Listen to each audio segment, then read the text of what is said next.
This time on Jeep Talk, we're actually going to do some work on a Jeep. Nah. This is Jeep Talk.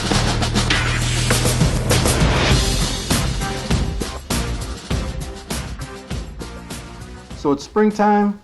It's time to get that Jeep out of the shed and into the light and take it out for its first show. And what do you find? A chip in the paint. That's the worst. So today on Jeep Talk, we're going to show you how to fix that. Now, I think Damon has a clever way to do that, don't you? Yeah, and we're going to do a real quick little spot repair. It won't take but just a few minutes, and it looks much better than the chip. Cool. So we're going to go grab a couple of things, and we'll show you exactly what we're talking about. Come on. All right. Well, we're back, and I'm standing right next to the offending paint chip, and it is located right here. It's not a big chip, but it's still a paint chip that needs to be addressed, so we're going to show you how to deal with that. Okay, let's get started. First, we need a little sandpaper. Now, I'm going to use some 220 because that's what I have. This happens to be some flexible material, but any sandpaper will do. I wouldn't go any coarser than 220 because then you're going to have scratch issue.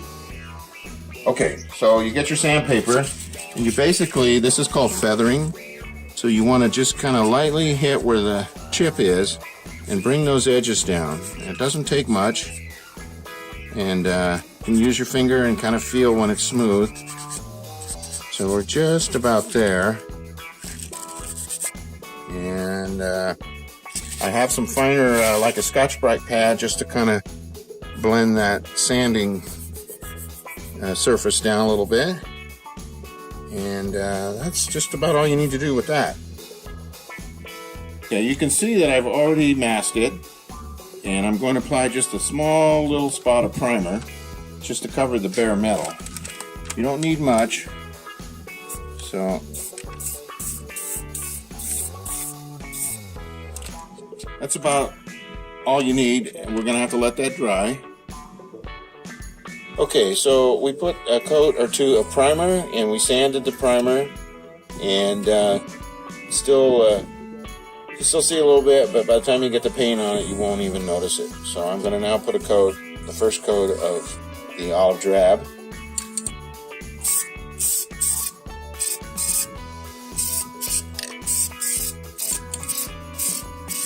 You don't want to put too much on it first, and this paint dries really fast, so it won't be long and we can put another coat on. Okay, so now the first coat has flashed off, so we're going to put another coat on.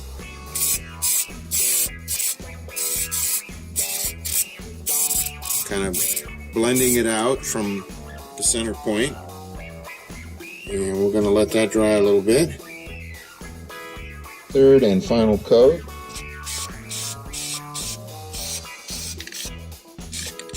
Blending it out as you go, and I'd call that good. Okay, so the final thing as the paint is in the drying process is to remove the masking tape and paper so you don't have any dried edges. So carefully pull it away without getting the paint. And just like that. Back to the bottom. Let it get good and dry. Well, what do you think? That looks really good. You can hardly even tell there was a chip there at all. Nice job. Well, thank you. Didn't take that long. It was very simple. Now, it was a small chip. If you had a little larger damaged area or a dent, then, it's going to be a little bit more in the process. But for something like this, it's certainly worth the small effort. Keep your Jeep looking really nice. And considering it's right here in the threshold of the door where you're always bumping your feet on, or your passengers are anyway, it's a good thing to keep in mind. You can fix it up anytime, and it doesn't take hardly any time, as you saw. That way, your Jeep's always looking good and doesn't look like you got it from a wrecking yard. Yep, exactly right. And I think we just about covered it for today. I think so. I guess there's one thing left to do. And what is that? We will see you down the road.